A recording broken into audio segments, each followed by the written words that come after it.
boys are back in town. Welcome to another marvelous episode of College Football Showdown. I am the governor of college football, and with me as always, my co-pilot Jalen Wilson. Jalen, what's happening, man? How you been, brother? Did you good? I know last night was a little rough for you. You was balling in 2K. I sold you. You know what I'm saying? So I know you was a little pissed off. How you doing, brother?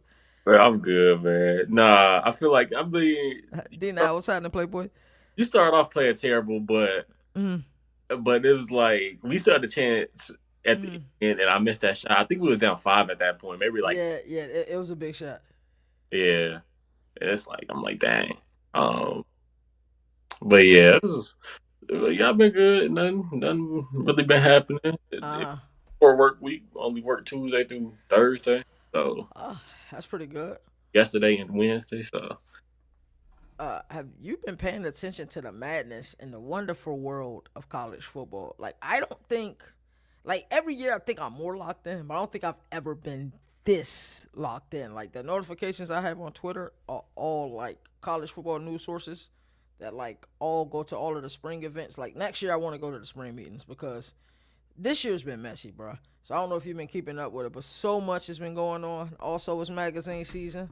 Went to Barnes& and Noble to cop this today. I'll be back up there in about a week to go ahead and get Phil Steele's magazine. Uh, I think this is the biggest I've ever seen, pause, I've ever seen Athlon Sports magazine. It's normally not like this. But like I said, of course, it's two more teams, but they look like they did a lot more in-depth stuff. So I've barely cracked it open. And, for me, for about the next month, a lot of my content for, like, Governor Reacts will be based off of magazine season. So it gets really easy to make content. But you ready to get started, bro? yeah, We don't have a lot to talk about, but it's a lot when you start to get into the what exactly this crap is. So our first topic is this Texas Tech versus Texas beef. Um, has Steve Sarkisian always been this talkative, or has he just been like very talkative this year? Right? Think about the old Miss comment, right, about the basket weaving that they'll accept all of your credits while Texas only accept half of your credits. And then he really turns it up. Like, he didn't say the team, but, like, bro, like, come on. If you watch college football, you know who he's talking about. He said that there's a team in the state of Texas in another conference that if we played their schedule, we could probably run the table with our backups. Like, dude's been mad talkative, right? And for me, it's like, when did all of us for Texas this year, right? So you're just putting more pressure on you, right? yeah. Now, And like go ahead. I feel like he's been talkative since he's kind of got to Texas, but I feel Mm, like this offseason he's kind of amped it up, and he's put yeah, more players, and he's put more pressure on himself. Like I right. feel like overconfident right now. Like he, Mm. like we that team. Like Yeah, we, on paper they are, but you have to win. You can't run your mouth and not back it up, right? Diego Pavia was talking a lot all last season, right, in the off season. He mm, backed it up. You know what I'm saying? So it's one thing to talk that talk. It's another thing to walk it, and that's 100% different. So to further this, Troy McGuire, I guess, didn't like it. He said, "Well, okay, we can, pay out Abilene Christian, who he's supposed to play week one. I think Texas plays Texas State, is it, or week one, yeah, something like that. You guys pay out them, give them their money, cancel the game, and we can play each other on week one. This thing is getting spicy, right? And then Cody Campbell.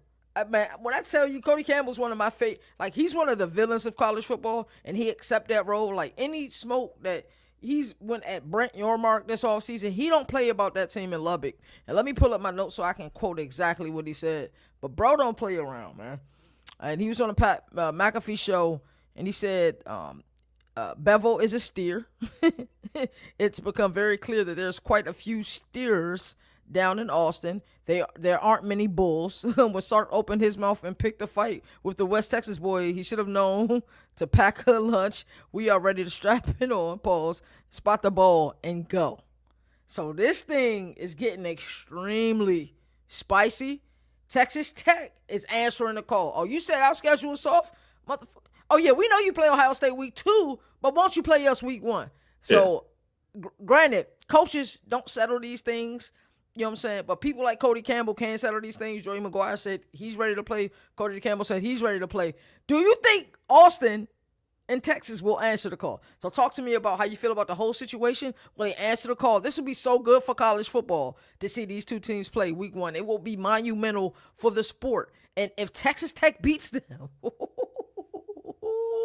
It'll be nightmares for the team in Austin. So go ahead, brother. Actually going to answer the call, but they're going to give a PR answer. The AD is going to be like, well, this is not what it's scheduled and all this bull crap talking in the teams, and we already have who we're supposed to play. And Sark might give a PR answer too, but he also might, like, we're not scared of them.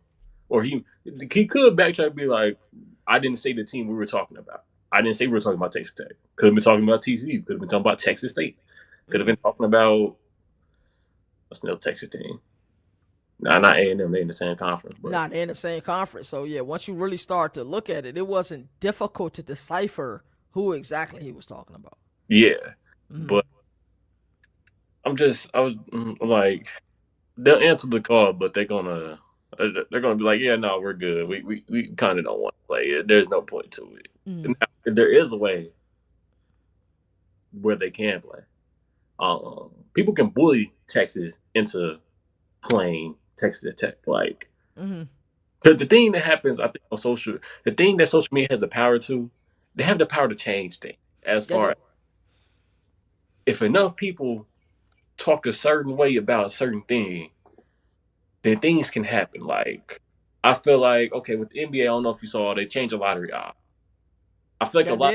Oh wow, I didn't see that. About tanking. Okay. Complaining about it so much that Alistair was like, okay, we need to do something. I'm trying to think what the NFL did, but yes, I mean, it's like when people complain so much about something, sometimes things happen. Right. Not all the time, but things happen. Now, I don't know how much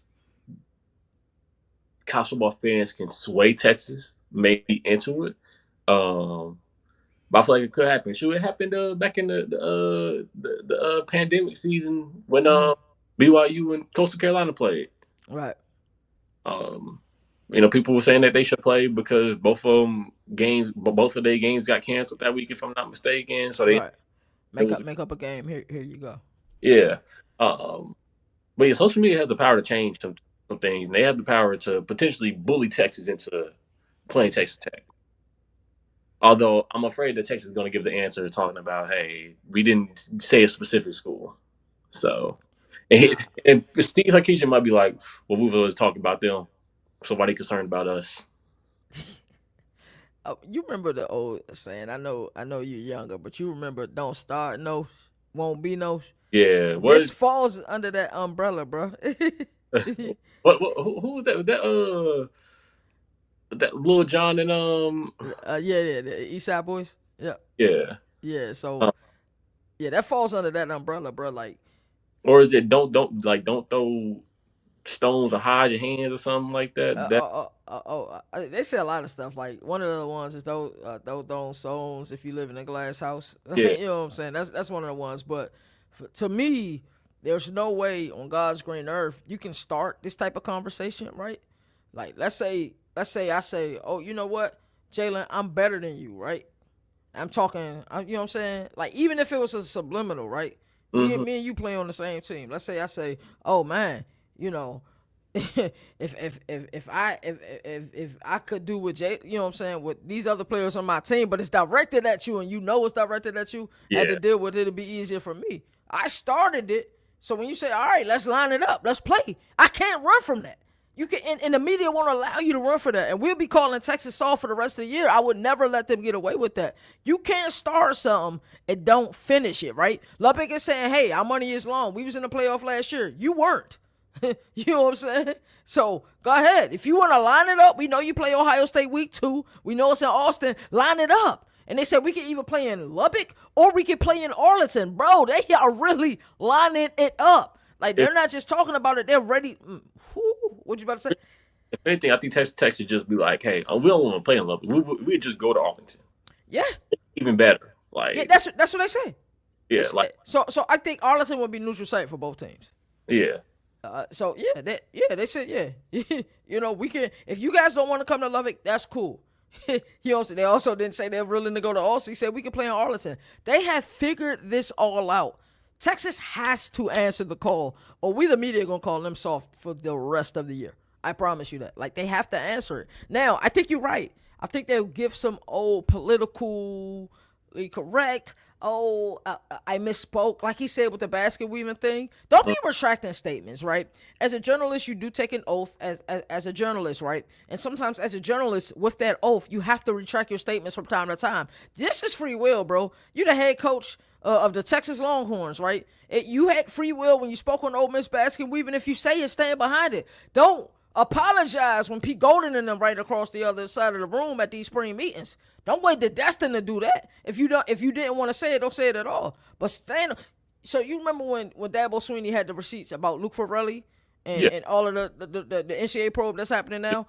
Dabo would see Pete Golden and say, yeah, that was effed up. Dabo would say that to his face, like, that was effed up. I played this game the right way. That was effed up. You know what I'm saying? Versus what Steve Sarkisian did, you know what I'm saying? Oh, I really probably shouldn't have said that. That was in poor taste. Oh, Pete Golden right there beaming at you now. It's in poor taste. So I think it'll probably be something like you said, where they'll try to PR spin it, but we're not going to let them get away with that, bro.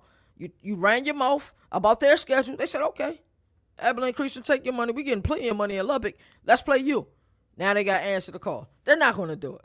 They're not going to do it. There's no way that they do it. And the fact that Texas Tech is saying this, even without Brendan Sorsby, because we don't know his future, that's interesting to me. That if they played, it would be must-see TV.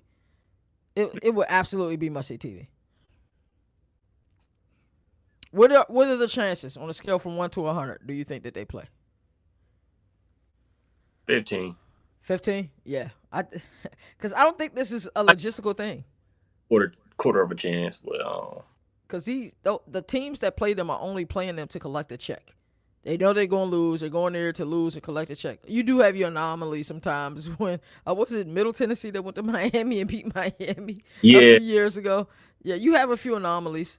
They went to Florida State and beat Florida State. Yeah, you had Marshall when they beat Notre Dame. Was that in South Bend? Yeah, and now you Notre Dame. Yeah, so they collected. Yeah, a lot of people don't remember when Marcus Freeman, they wanted him gone in South Bend. Now they respect him now. So yeah, that's interesting. I'm interested to see, and we need to follow this up next week on our next week's show. And also announcement, we'll probably be going live on Fridays until Jalen is back with until you guys open up again, when you're open up 5 days a week in the fall, in the summer, I would assume. Sometime in August. So yeah, for now, that's the announcement. We'll be going live on Fridays instead of Thursdays, man. So speaking of which, I think this is a great segue, unless you had anything else to add to this.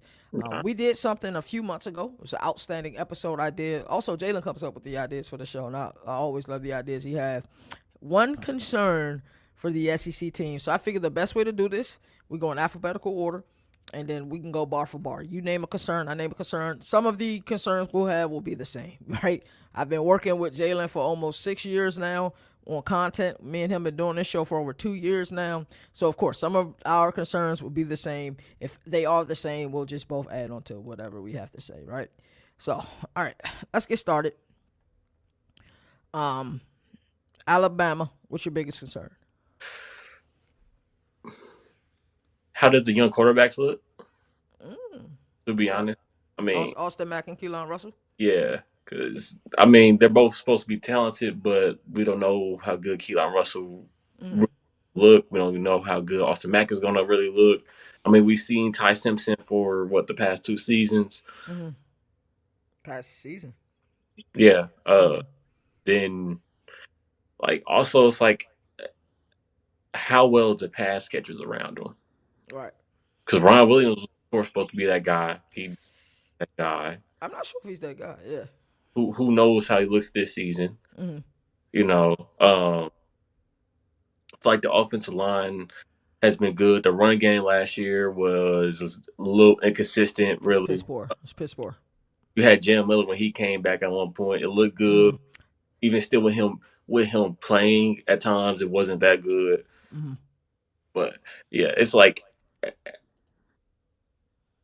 how good is the team around those young quarterbacks?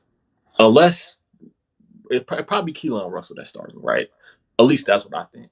That's what I'm going with. I seen enough in the spring to say he's the starter. I Yeah, just think they're doing their due diligence in case Austin Mack. Like to me, I think it'll be like a 85-15 situation at Keelan Russell. So I mean, it'll have to be a huge summer workout and fall camp season for Austin Mack to start, in my opinion. yeah. So how well is that team around him? Unless like you can have a few holes if your quarterback is good enough to To make up make. for him, like Ty Simpson was last year. Yeah, but I don't know how good Keelan Russell will be. So that's my big concern, really. I think that's an outstanding take. My biggest concern is along the lines of yours. Can they win the war of attrition on the line of scrimmage? That Florida State game is still in my memory, right? August 31st, I think it was, 3 p.m. Eastern Standard Time. I couldn't believe at 7 p.m. I'm sitting there, maybe August 30th. I'm sitting there and I'm looking like, what did I just watch? It was Yeah, a pure beatdown. Say that throughout, again? it was kind of like throughout the whole season. Now, Mm-hmm. it got better, but we saw against like I don't like the SEC championship game. They got bullied. Yeah, Indiana. yeah. Even though they went into Georgia, now Georgia in Athens. Yeah, Like that, like you're right. So there was just times where it's just like, I think the team persona is what their head coach is. Nick Saban, was a no nonsense type of guy. He was Vanderbilt feisty. too. But I think Mm, Diego Pavia had 2 turnovers or something. yeah, yeah. Missouri had an opportunity to beat them last year. I don't think people knew how close they were for not being in the playoff. Yeah, What did you say, bro? and Mizzou almost had them, but they did that fake punt, didn't they? Yeah.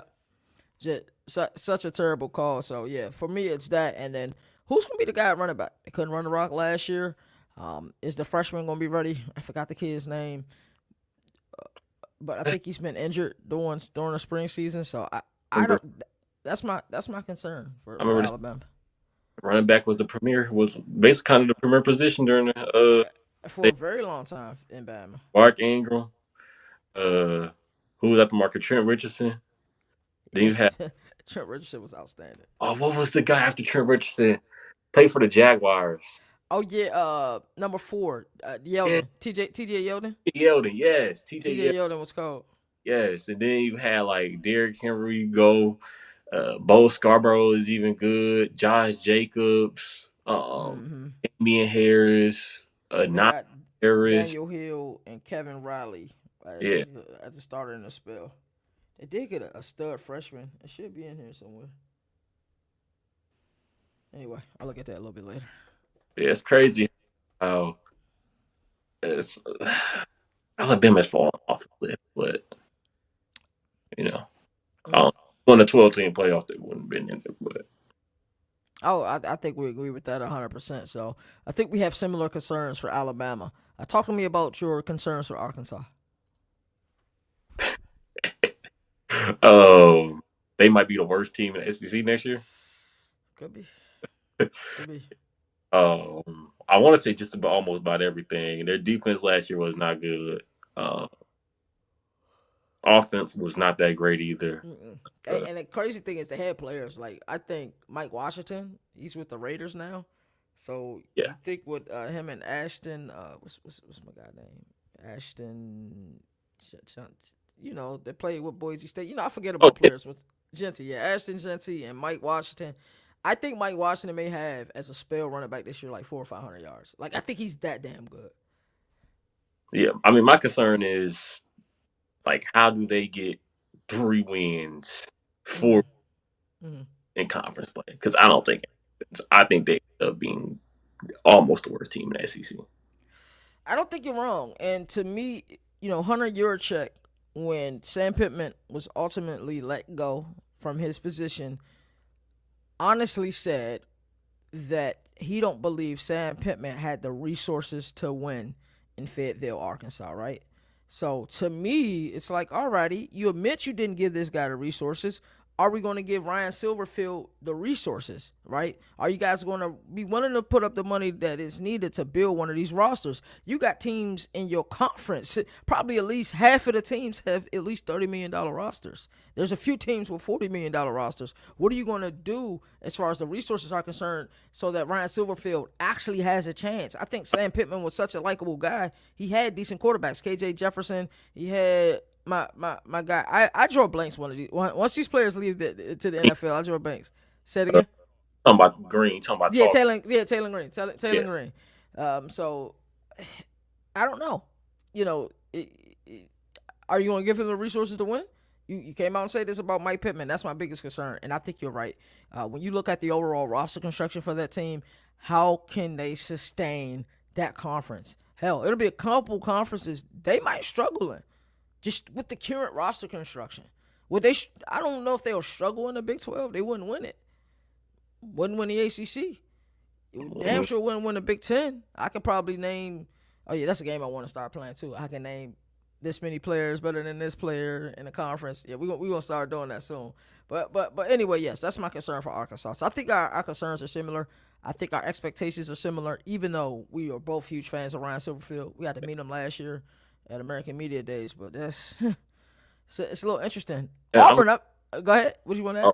All the resources are going to Coach Cal. Yes, exactly. That's an outstanding point. The resources are in basketball. And what's funny is we have $20 million basketball rosters, and football makes so much more than basketball, but you're only playing, like, if you have a 13-team roster or a 15-team roster, like, probably about 8 of those guys take up 85 to 90% of your NIL money.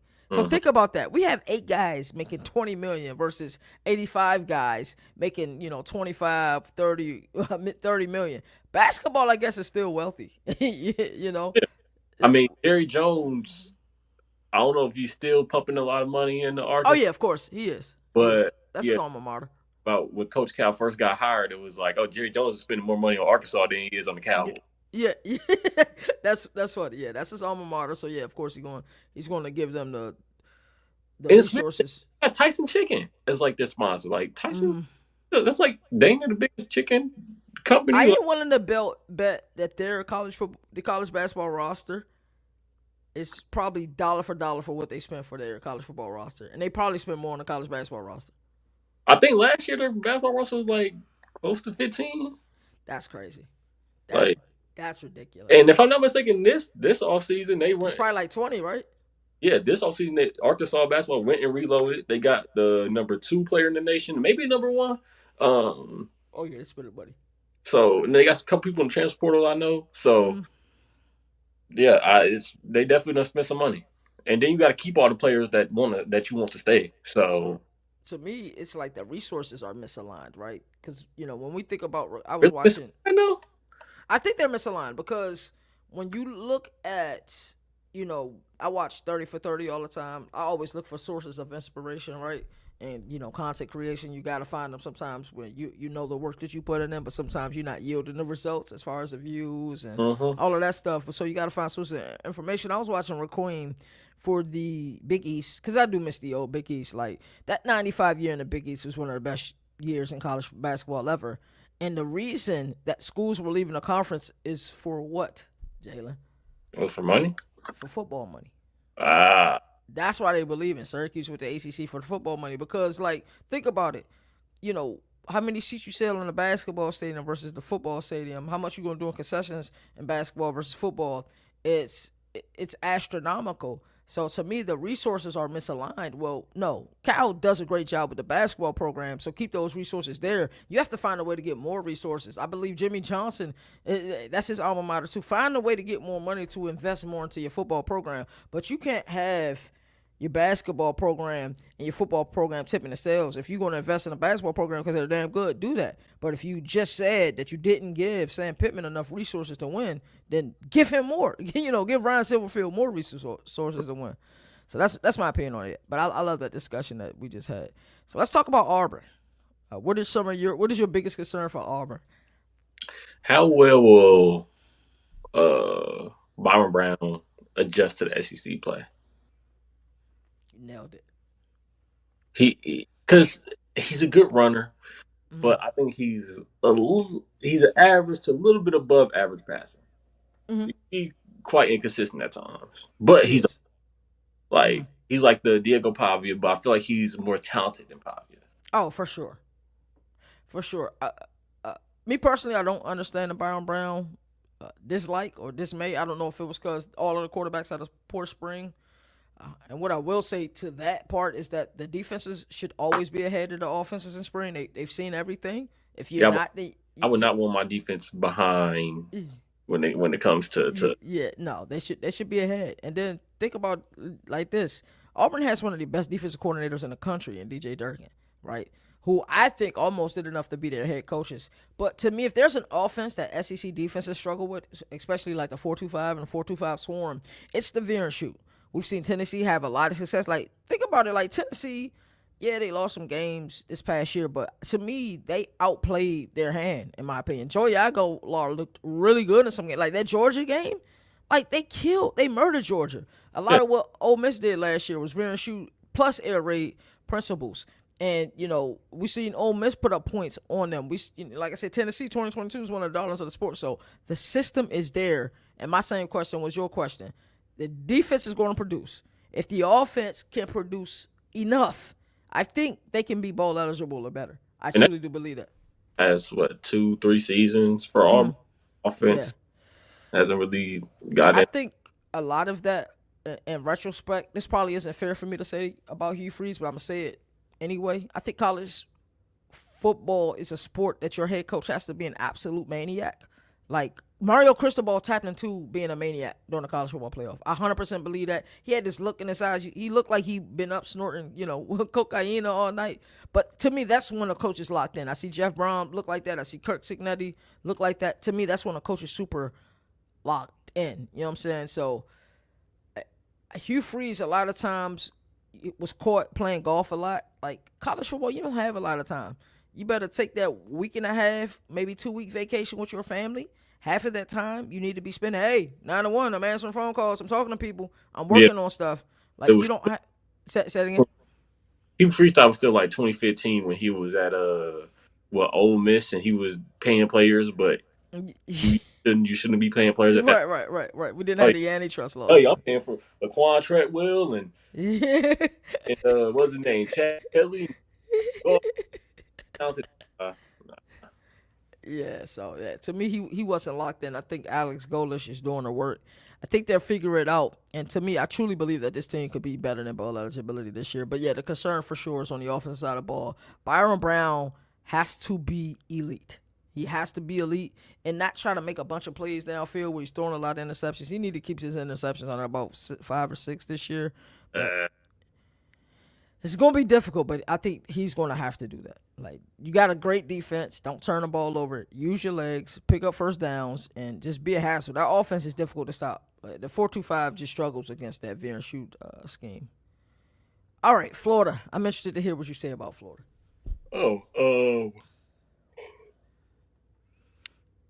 I think it's also it's going to be inexperienced or inconsistent quarterback play. Philo and Tramel Jones. Yeah, Tramel Jones. Mm-hmm. I don't know why my brain kept going like, Emory Jones. I'm like, it's not Emory Jones. Yeah, wow. Shout out to Emory Jones. But it's like those guys have, what's the word I'm looking for? Experience playing high major football, but they lack the consistency. Is it consistency? I want to say, consistency of being good in a high major football. Right. So, yeah, that's my biggest concern for them. I mean, I think if their offense isn't good, I feel like their defense is going to be good this season. But I think the problem is that their defense might have a lot of short yardage situations. I'm not sure, but like, oh man, dang this, the opposing team offense got the ball at the 50. Gosh, dang. Like, opposing team got the ball at the 45-yard line, 40-yard line. There's only a little bit of space between us or them in the end zone. So, yeah, that's my biggest concern for Florida. I like that you mentioned that because we have similar concerns. But this Florida situation with Aaron Philo and Buster Faulkner reminds me of Tommy Reese and Tyler Buckner. Remember Tyler Buckner? Buckner followed Tommy Reese. Went to go play for Tuscaloosa.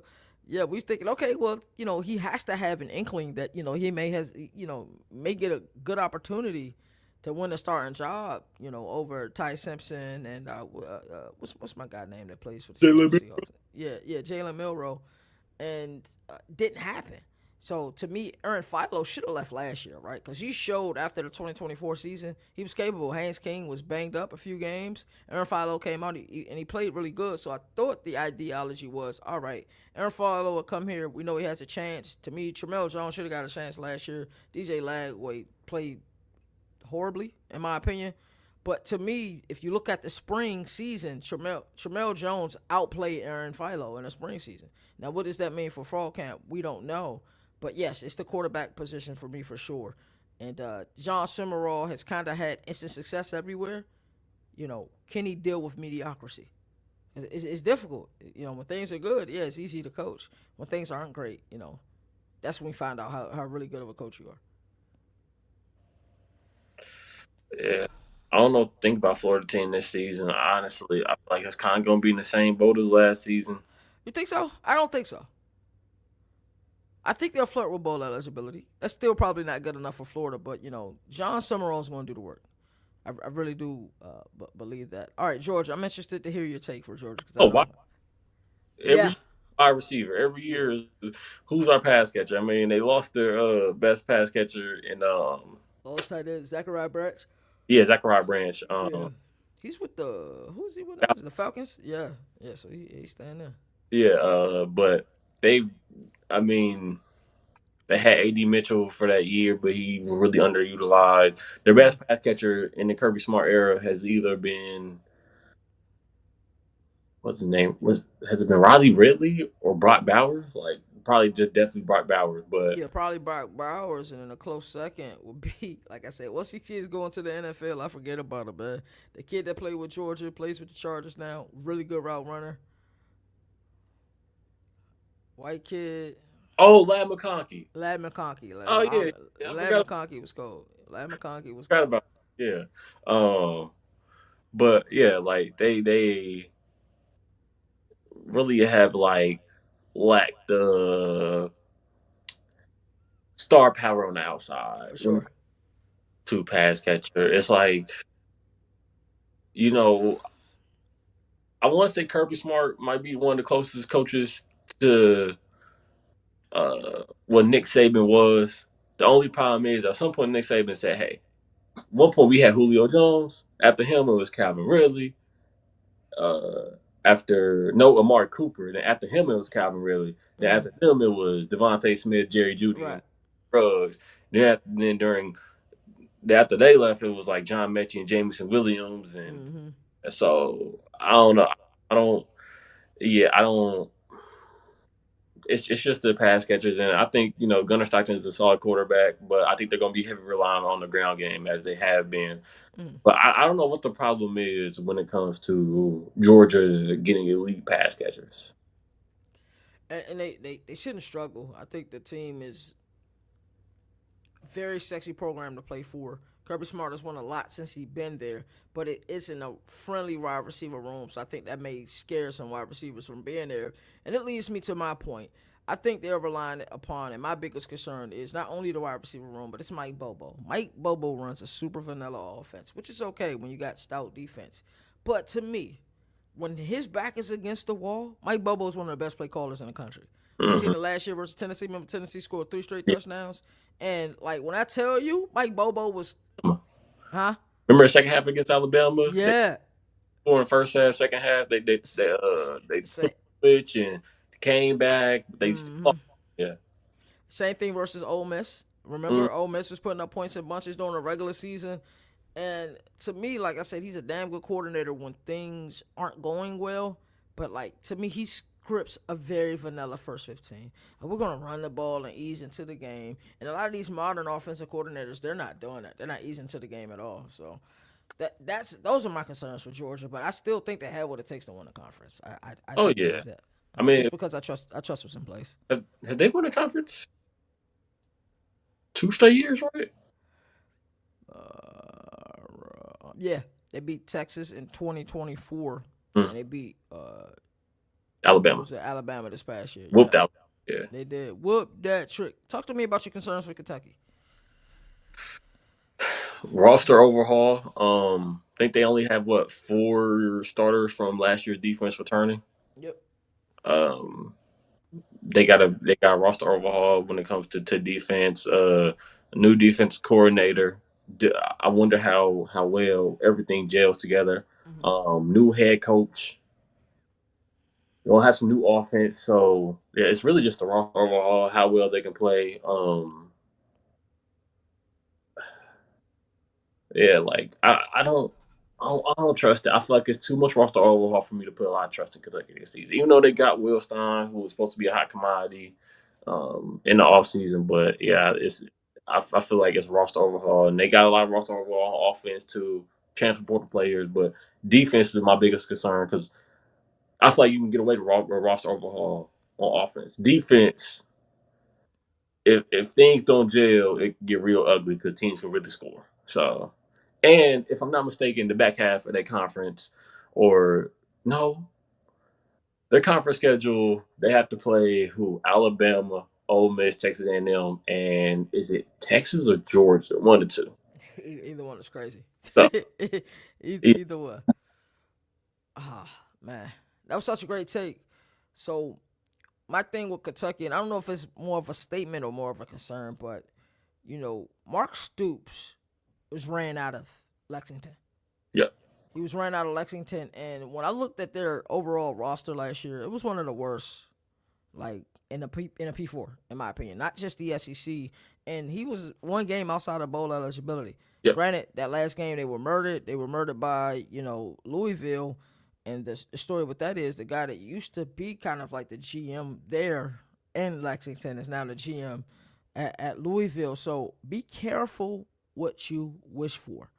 Mark Stoops made that program respectable because they were a laughing stock for a very long time. Blue blood basketball team, of course, but on the gridiron, they were really a laughing stock for a very long time, and they didn't give Mark Stoops a lot of the resources that Will Stein is getting. They got active in a portal, which is really good. This has to work. Be careful what you wish for. We'll see. we'll see. Like you said, it's a lot of overhaul, but a lot of these coaches who are either newly named P4 head coaches or they got like the progressive move from the G6 to the P4. It's a lot of roster overhaul, but how good can they be? What's sad is even though Kentucky really showed up as far as the transfer portal, I think Cal is more set up in a position to where they can have more success in the ACC than Kentucky is able to have more success in the SEC. yeah. And it's, Hey, honestly. you no longer have Coach Cal for basketball. You no longer have basketball school because Mark Pope turned you on to the Iowa, the Big Ten, or Wisconsin, the Big Ten. But yeah, I don't think firing Mark Stoops was the. I think we had a discussion when it happened. I don't think firing Mark Stoops was the right. Nah, yeah, me and you were both upset about it. You But, ain't no winning for him. I think a lot of Oregon fans who love Oregon and huge fans of Will Stein were happy about the move. Like I said, just be careful what you wish for. I think Mark Stoops was a stand-up guy, and they wanted him gone. They just needed a reason to get him up out of there, and they got the reason. Huh? Where did he go? Did he go somewhere? Did he get hot? I don't think so. He probably will take a year off and then do a sabbatical like everybody does. That the analyst position is kind of like the sabbatical. Get college football. I'm becoming an analyst. Yeah. It's a great place to be. You just look at film all day and get paid for it handsomely. Yeah, a lot easier to controlling a budget and all this. Yeah. Analyst is the way to go. Talk to me about LSU. Oh, LSU. Honestly, I don't. I think it's the health of Sam Levitt. I like that. Last year he was hurt. Didn't he get hurt playing basketball? Yeah, he got hurt playing intramural basketball. Yeah, it's like And if you've ever played intramural basketball at a college, it's yeah. filled with did you? Yeah. It's filled with a bunch of guys who want to be on the team, and that's real to them. So they're playing their absolute hearts out. Like, it's crazy. I'm like doing this for cardio. Yeah, nah, like they were serious, bro. Hey, we gotta practice. Man, you got me fucked up. This ain't organized. Like, get paid for this? I know. Yeah. Hey, I want to score. I play some defense, but Right. Man, yeah, they like Hey, me. I because hope nobody the coaches. I hope the coaches come in here and see me, bro. The coaches not worried about intramural basketball, bro. is. They I was, recruiting, bro. yeah, Coach K, I'm finna be like, man, who's that guy right there? Yeah, so like, and that Salisbury, the college I went to, they were allowed to, Like, the football players would play, and you hated playing them because they foul. Football players just foul 24/7, bro. like the semi-pro football game. What, like the 37U? Yeah, basically. I went to one last week. You went Right? to a 37U game, bro? Yeah, it was all ages 18 plus. Uh, Wow. bro, I tell you, I saw a dude that had to be like 50 out there. I was like, to my dad, Still like, chasing, still chasing the dream. Still chasing the dream. Yeah, one of these coaches go say, bro, you 50, bro. You gotta 15 pay. pay for it. I'm like, ain't no way I'm gonna go out here and break my leg for free. Put on full pads, go out here and Nah. I played 37U. That's it, though. I got like a couple games at 37U. I would score a couple touchdowns, put me kick return, punt return, and throw me a couple tunnel screens. That's bro, it. it was to a point. They said they looked to stand somebody. Is a medic in it? Is it a medic here? You shouldn't be doing this. They thinking they about to get treatment before the games. They about to get spats and all that. Man, get the No, it fuck was out good. of here, bro. Like third quarter. All right, no. I gotta go to work on Monday. Stop it. Like, I'm sorry, I ain't finna be at work. I break my leg and play football. Nah, man. Oh, how you hurt yourself playing football Nah, for who? don't get paid for it. Ain't no insurance, ain't nothing. Like, yeah, stupid. I swear, every pass I catch, I make a move and run out of bounds, bro. Oh yeah, let me see that. Oh yeah, but yeah, y'all got me chopped, bro. Yeah, I ain't getting no NIL money for that. That's crazy. I be watching the 37U. That joint's hilarious, bro. Yeah, I really, like what the. I really think I can have like 3 or 4 kick returns at 37U, bro. I promise I can. I'm house of shit. I'm house of shit, bro. 37U. Bro. I promise you. I'm Desmond Howard at 37U. I ain't even playing around, yeah. All right, let's get to the next thing. I don't even know how we got to that topic. That's hilarious, though.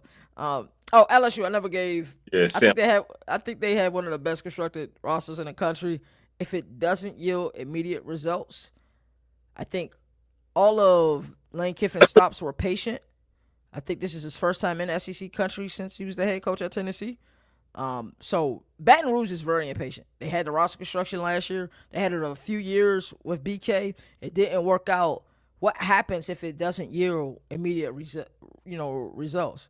Like, how does Lane Kiffin handle that? How does the program handle it? What happens if, okay, let's say Lane Kiffin goes 9-3 this year and misses the playoffs, right?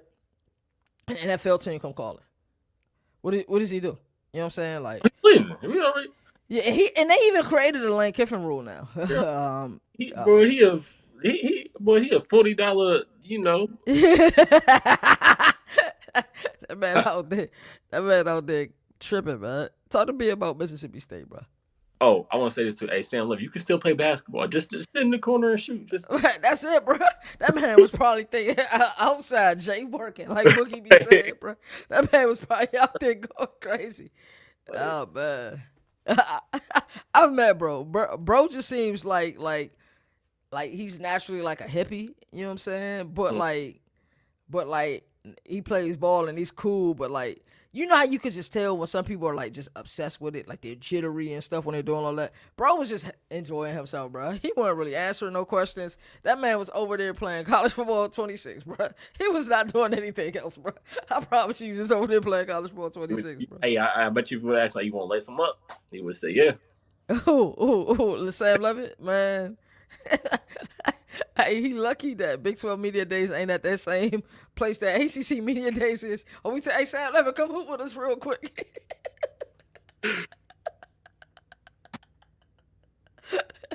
Yeah, that'd be crazy, bro. Oh, man. Hopefully Sam Levitt don't see this. Talk to me about Mississippi State, Jalen. Mississippi State biggest concern, I feel like it's kind of in the same boat as Arkansas. Interesting. Yeah, they might be worst team SEC, I feel like, this year as well. Interesting. Continue. Oh yeah, I'm not too high on them, to be honest with you.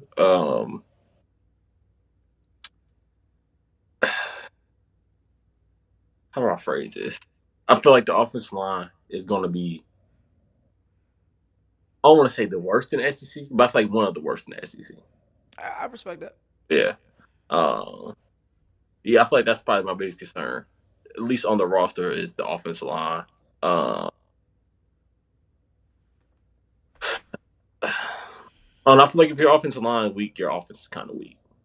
Now I you would run agree with that. a run. Quarterback has no time to throw. Eventually they might get better, but it's still offensive line is still a little bit inconsistent. So Very, very consistent. You're not telling any lies there. Um, this was the hardest team to do. I'm not gonna lie because my belief in Jeff Levy hasn't wavered. But my next question is the patience running thin for the higher ups, the boosters and the donors, and Jeff Levy in Starkville? And that's kind of where I'm at. Like, what's a successful season for them? Is it true bowl eligibility? They played in a bowl game last year. They were 5-7. They got lucky because what it was Iowa State didn't play in one. there's a couple teams that didn't. All right, Huh? there's a couple teams that didn't play in a. Yeah, Notre Dame didn't play. Iowa State, Kansas State, Notre Dame didn't play. So I think that allowed them to have an opportunity to play and one. We know Kamario Taylor, he's real deal. They have him at quarterback. Fluff Bothwell is a really good running back. Had a better year in 2024 to 2025. I think this is all dependent upon Kamario Taylor. How well is he getting the system? Is he going to trust his eyes? Is he going to trust his legs when it's time to take off and pick up first downs? I think that's the key for them. Let me look at their schedule. They're one of the teams I just have to look at their schedule. Let's see what they got here. They play Southern Miss. I think they could win that.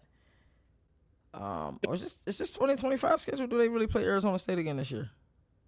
That might be like a home type of Yeah, deal. it might be a home and home. So they play Arizona State. They play Alcorn State. I think they can beat Arizona State like they did last year. They can start off the season 3-0. Then they play Northern Illinois. They could be 4-0. Let me double check to make sure this schedule is updated. Because a lot of teams do home and home, but they're making it seem like Arizona State is coming out there again. Yeah, that one usually it's a home and home if it's. Yeah, normally it is, right? Right, it's a home and home. Because it was in Starkville last year, right? Yeah, should be. Yeah, so I was looking at last year's schedule. That's what I thought. All right, so they play UL Monroe. They play at Minnesota. I really like PJ Fleck's team. So that's difficult, bro. They start off, their schedule was treacherous, bro. Their schedule was treacherous, bro. I think you might be right, bro. They play UL Monroe.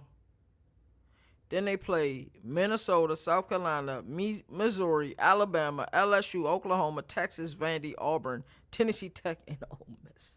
God dang. Man, unless they are like marginally improved, Jeff Levy might be out in Starkville, and I hate to say that. This is It's his third year. So they got the fluke bowl game last year, but for us who pay attention, we know it wasn't a real bowl game, and they lost too. So they finished the year like 5-8 last year. yeah. So I don't know. I don't know. And so yeah, my mine was how patient is the brass gonna be? I think you need more patience now more than ever in this era of college football because like when you lose a coach, you lose a lot of players, bro. Just speaking candidly. All right, talk to me about Missouri. I'm interested to see what you say about Missouri. I'm gonna say consistency throughout the season. Yes. That I think seemed like to be is that a like just coincidental? Or is that an Eli Drinkowitz problem? I don't know, like I because don't either. as 2-3 seasons they were flirting with like college football playoff, They were. like college football playoff eligibility. Mm-hmm. Last year, who was it? Bo Prabula was their quarterback. He got hurt. It was. He got hurt. And They then just had to play the true freshman. Who they against Ole Miss? Yeah. And I liked a lot of what the true freshman had too. I don't know if he's still there because Austin Simmons is there. Let me actually pull up their roster while I'm I thinking. want to say he is. I could be wrong, but yeah, it's like He was a little bit skittish, but I liked him as a quarterback. yeah. I mean, he played solid for just being fired. I would not really expected to play. Right. But yeah, I really consistent throughout the season. Yeah, Matt Zollers. Yep, he's still there. You're right. So play Alabama, you lost. Ooh, I forgot they got Caden Lee. That's a good pickup. Bad fake punt. Play Ole Miss. I think Ole Miss. You lost. Yeah. They were terrible in situational football against Alabama too. They allowed like a couple Yeah. fourth down plays. Like Yeah. it's bad football. Yeah. I don't remember who else they played and they lost to last. I can pull up their schedule. Give me a Did they second. play Oklahoma? Yeah, and I want to say they lost. Let me see, Missouri. I don't remember the game bro really got hurt. I don't know if that was like Ole Miss, Oklahoma. I It think it was was after the Alabama game. I'm trying to remember yeah. which game it was. It was one of the better teams in the SEC though. Hey, the border war was so dope last year. Yeah. So they lost to Alabama. Was it against Auburn? He got hurt. Auburn took them to 2 OTs. Yeah, they had a rough patch in the season. Then they lost to Vandy 17-10. I think it might have been Vandy. Was it Vandy he got hurt? Or was it Auburn he got hurt? I think it was Vandy because it was one of the SEC and at the time, you're right. It was Vandy, and then they got murdered by Texas A&M, and I think Matt Zoller started that game. Yeah. They did lose to Oklahoma 17-6, man. Yeah, you got solid memory, man. They lost to UVA in a tax slayer Gator Bowl. Yeah. That's not good, bro. So what they had last year? 1, 2, 3. I think you did one of my mistakes last year. I think I said they're gonna be the best team in Virginia. You did. They had 5 losses last year. It just seemed like they won more ball games than that. Yeah. Talking about Mizzou, right? Yeah, it seemed like they won more ball games than that. But it's like consistent throughout the season, you know, how you fare against the better teams in the SEC. Red hot, and everybody started talking about how good Mizzou was, and it started. Yep. And what happens then? The running back, Ahmad Hardy. Mm-hmm. You know, hopefully he's doing well. I know he's back. He's back in Mizzou. He's in treatment, and that was my thing. Like, you know, will he play this season at all? And if so, when will he be ready? Because remember last season he started out hot. He was like, oh man, like once they got in the conference play, boy. Yeah, just cool down. It cooled down real quick. I think it was the Alabama game was the start of it. Dude, I forgot they still had Jamal Roberts. He was actually cooking. I think in the border war, I think he might have went 400 yards in the border war last year. Let me see. Yeah, he went for $143 in the border war. I'm like, who's this other kid that they got? So I think they're still confident at the running back spot. Yeah, but it's just consistency throughout the season. I feel like they are like a team that's like, hey, we can give a team a run for their money. We can never pull off an upset. We never beat these top teams in SEC. So we both know that Caden Lee went to Mizzou. We know that Austin Simmons went to Mizzou. Do you remember the PR team that, like, what they were doing in Oxford for Austin Simmons last year? Like, coming into the season, it was like, yo, like, this Austin Simmons kid must be for real, because that's all I keep hearing about how good the kid is, right? So where do you think, like, do you think he'll have a Uber chip on his shoulder? He was supposed to be the guy in Oxford last year, got injured, and then you just couldn't not see how good Trinidad Chambliss was, right? There was no getting around that. So what does he look like in that system? Like, you know, does he still have that confidence? Do he still have that belief that he can be an upper echelon player in the SEC? That's really the questions that I have. Yeah. I also need to look at their schedule. I mean, I think he can still be, I don't know if the quarterback they hyped him up to be in Oxford, but he still be one of the better quarterbacks in the SEC. For sure. I mean, who's going to be the top quarterbacks in the SEC? Gunner,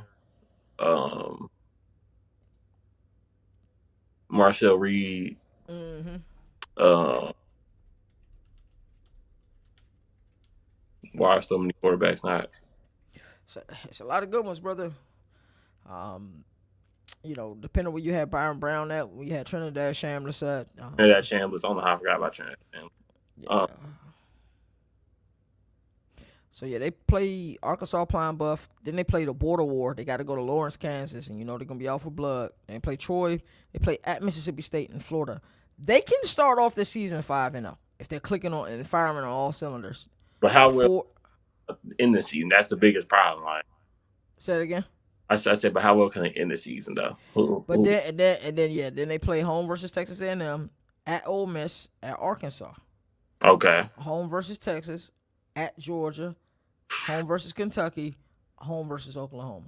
It's a tough schedule. All SEC's tough. It has tough schedules. Yeah, they could be 7-5 or 8-4. I can see that for sure. It might be 7-5 again. That'll just be rough, man. How many more teams we got left, brother? Let's see here. Oh, we got a good one. Oklahoma. What's your concern about Oklahoma? John Mateer staying healthy. Mm-hmm. I remember the whole money Mateer Yeah. train last year. That was hilarious. Yeah, the Heisman hype for John Mateer, and Yeah, it was real. And he hadn't even done anything for it to be that real.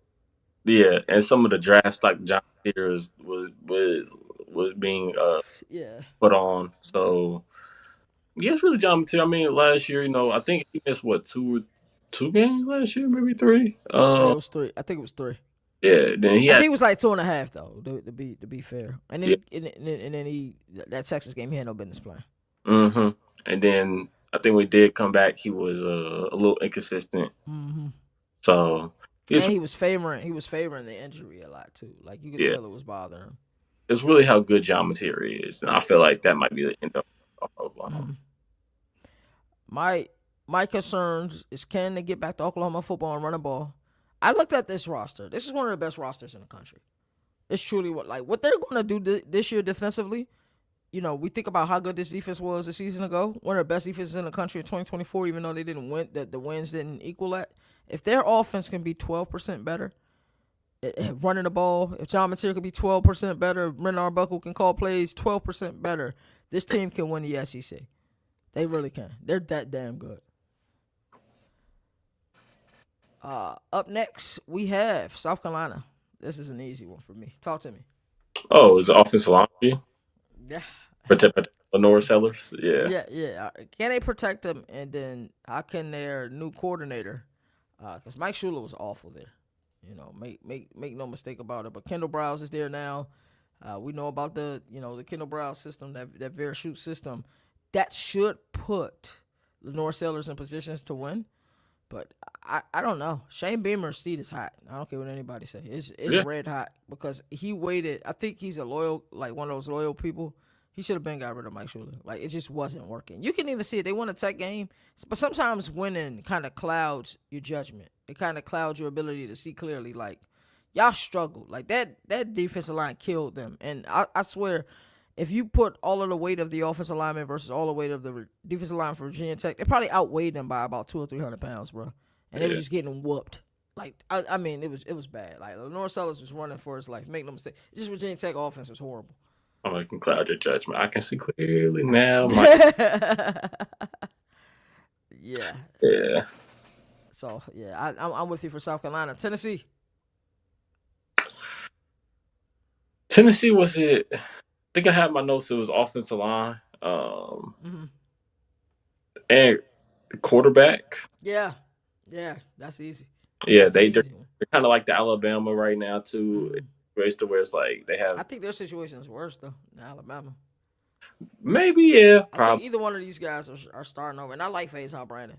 I really do, but I think Austin Mack or Keelan Russell is starting at Tennessee. If either one of them are there. yeah. But it's kind of like the Alabama situation to where you got young quarterbacks. How well will they adjust to the SEC play and being a full-time starter? So, For sure. but will they name a full-time starter? Will they have rotate quarterbacks? Not too. And that seems so anti the Verachute that Joey Hazel and company run down there. It's going to be interesting.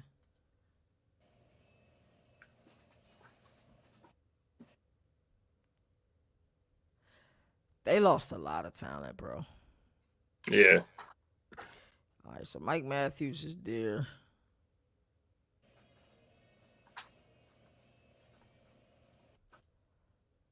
Like, this system, somebody will step up and be the guy in this system, right? Damn, Braylon Staley had a damn good year a season ago. So maybe he'll be the guy in the system this year. George McIntyre versus Faizon Brandon, man. It's gonna come down to that for Tennessee. Is Hypo secretly on the hot seat? I don't think it should be. You don't think so? I don't think he should be either. But Tennessee ain't one of those places with limited resources. Like, they've always. They limited success. Like, yeah, they have been. But I don't know. Do you think they botched the portal again? Do you think they should have went and got a guy in the portal? There were some guys to go get. They wanted Josh Hoover last year. He was there to get in the portal. Did they talk to him? Of course, he's at Indiana now, but I don't know. I want to say don't know, man. Sometimes you got to trust your recruiter. Yeah. Yeah. I want you there. I I mean, think. you recruit the quarterback recruit positions for a reason. So, Yeah. I think that's fair. All right, talk to me about Texas A&M. Texas A&M um played last year. It was it the South Carolina game? Yeah, it was bad. The first half was terrible. Yeah. Did they show up against Florida too? Yeah, they did. They ended up winning the game like pretty handily, but they did struggle versus Florida. And Yeah. that's a great pull actually. I feel like the game where the defense showed up for every possession was Uh kind huh. was it the playoff game, right? Against Miami, yeah, they held Miami to its lowest point total of the playoff, and then the offense just it was bad. the offense chose the wrong week to have a bad Yeah, week. yeah, yeah, for Uh, sure. but yeah, I mean Marcel Reed could also be a concern, a little inconsistent when it comes to making decisions. Of Uh, course. I think was it that South Carolina game where he had like 2 or 3 turnovers? Yeah, he. Yeah. I mean, he was struggling just to complete passes, bro, and he was missing like badly. Like even some of the worst throws were the ones that weren't even interceptions. Yeah, Just the ones Austin he just put he's up just points. missing wide receivers. Yeah. Um, yeah, I feel like my biggest concern is how well the defense is going into this upcoming season and how well Marcel Reed can take care of the ball. Because I don't know how many he had. What like He had like 12 interceptions last year, didn't yeah, I was gonna say 13, but yeah, it was he? somewhere. Yeah. It was definitely somewhere around there. I can actually pull it up real quick. Give me a second. Is Ruben Owens gonna be healthy? Yeah, it was 12. Yeah, 25 touchdowns, 12 interceptions, 62% completion percentage, which is an improvement. Every year he's gotten better. I can't say that. Didn't run the ball as much last year too. I think he should be running a little bit more. Yeah. So yeah, I mean that's my biggest concern for now. I like it. I think this is a defense-oriented team. I love the pickup of Isaiah Horton from Alabama, who I thought was very solid last year. I thought him and Jeremy Bernard had outstanding seasons. I thought Ryan Williams, if he was just a little bit better, Alabama could have possibly made a run. I think with Mike Elko, though, coach teams, they're going to always play defense. They're going to be stout on defense. They're going to play outstanding on defense. They're going to be physical. They're going to win a war of attrition on defense. But to me, it's filling the gap. Colin Klein leaving to go be the head coach at Kansas State. And then Wiggins. What's up with Wiggins? I think his name's Solomon Wiggins. He was an internal promote. How well can he get this offense to clicking? How well, can Marcel progress? Because he had a good year last year. Make no mistake about it. He just had moments at times, and he and his teammates are really close. That struck with me. Because you don't see that across the country. I think the second line game at halftime where he like huddled everyone together and gave like a little. Yeah. Like, did you know like he cooked for most of his teammates too? Everybody just come over his house and he'd cook for them. So yeah, they have a great relationship. It's kind of like the opposite. You remember the movie the Draft with Kevin Costner? I think the name of it was it. And the quarterback that they were looking at was supposed to be a stud quarterback, but he had a birthday party and none of his teammates went. But nah. Yeah, I forget his name. Somebody in the comment section watched me like, yeah, I know what Governor's talking about. They're gonna put the name in there. I should have searched it, but I don't feel like it. So yeah, I'm with you with Texas A&M, and the last, and certainly not least, Vandy. Talk to me. No, Texas. I skipped Texas. Texas, then Vandy. Oh, Texas. My biggest concern is interior offensive line. I feel like they lack a little bit of depth there, especially at the at one of the best centers in the SEC and arguably one of the best in the nation. But we see offensive linemen get hurt every year, and like one of their interior offensive linemen get hurt could be bad. Then what?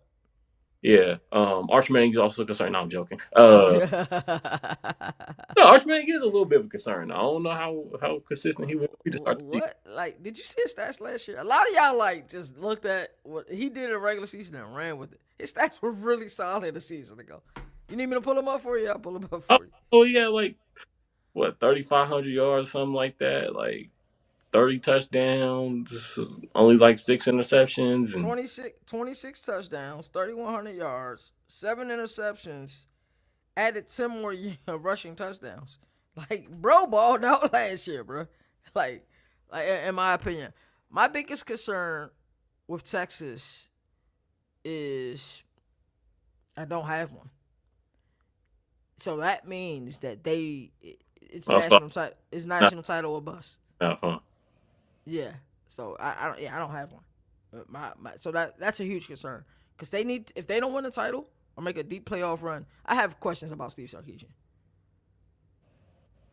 100%. So yeah, and then last but not least, Vandy. Talk to me about Vandy. Vandy, my biggest concern is how well can they sustain the success of the past 2 seasons. Exactly. We know Vandy as a laughing stock of the SEC rather than a consistent winning team of the SEC. We know they lost their best player or one of the best players, Pavia. What was his roommate name? Tight end. Eli Stowers. Something Yeah. like that. Yeah. Didn't he go to the NFL too as well? Yeah, he did. Yeah. Like, lose some of your best players. I wonder how well they can sustain success in the SEC next season. Or this. To me, Diego Pavia kind of took the city of Nashville by storm.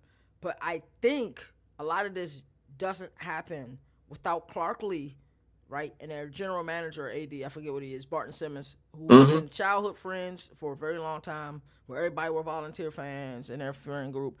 They were the only Vanderbilt Commodore fans. So this is a place that they want to be. And I think that they believe. So to me, everybody played up to where their caliber was. They had a lot of have-nots on their team. Guys that other schools didn't want. They were too short, like a Diego Pavia, or nobody wanted anything to do with them. So I think that success can be sustainable. It's just going to rely on, who's going to be the quarterback? Is it Belowitz or however you say his name? Or is it going to be Jared Curtis? And what type of success that you can have. But to me, what I seen behind the scenes you remember the SEC documentary that was on Netflix? Yeah. To me, it was like, you got, I think, levels of coaches. You got, great motivators like Dan Lanning. Then you got your psychos, right? Kirk Cincinnati, Jeff Brom, and I would put Mario Cristobal in that group now. And then you have players, coaches. But to me, Clark Lee is somebody that's he's a calm coach, bro. When he talks to his players, the way he motivates them is different. It's not a bunch of rah-rah stuff. It's he talk to them you know what gentle parenting is, but it isn't gentle. You know what I'm saying? It's just real conversations that he had with his players. So it's not how some people be like, oh man, when BK had the fake accent when he first got to Baton Rouge. Yeah. To me, Clark Lee is his genuine self, and I think people buy into that. I think parents buy into that. I think the program has bought into that. So is that success sustainable? I agree with you 100%. It's a great question. I'm not sure if it's another 10-win season, but do I think they can, be one of those teams that's winning a perennial 7 or 8 games a year? Yes, I think they can be that. I absolutely do believe they can be that. And that's okay in the SEC, and it's okay in Nashville. May not be okay in Norman or may not be okay in Austin, but 7 or 8 games a year in Nashville, they'll take that. They'll take that 100%. Anything else you got left to say, brother, before we get up out of here? Oh, no, I don't think so. I think Mario Cristobal is a Chrysler 300. You think he's a what? Chrysler 300. The Chrysler 300? Why you say he a Chrysler 300, bro? You wouldn't know the same. You said I wouldn't know the same? No. I said you know the same. Oh, I know the same. Okay. I don't know. I think he's legit, bro. I'd never cared for the guy, bro. I seen him at ACC media days a few times and never said anything to him, bro. But because of his management. But to me, something clicked in the playoffs, in my opinion.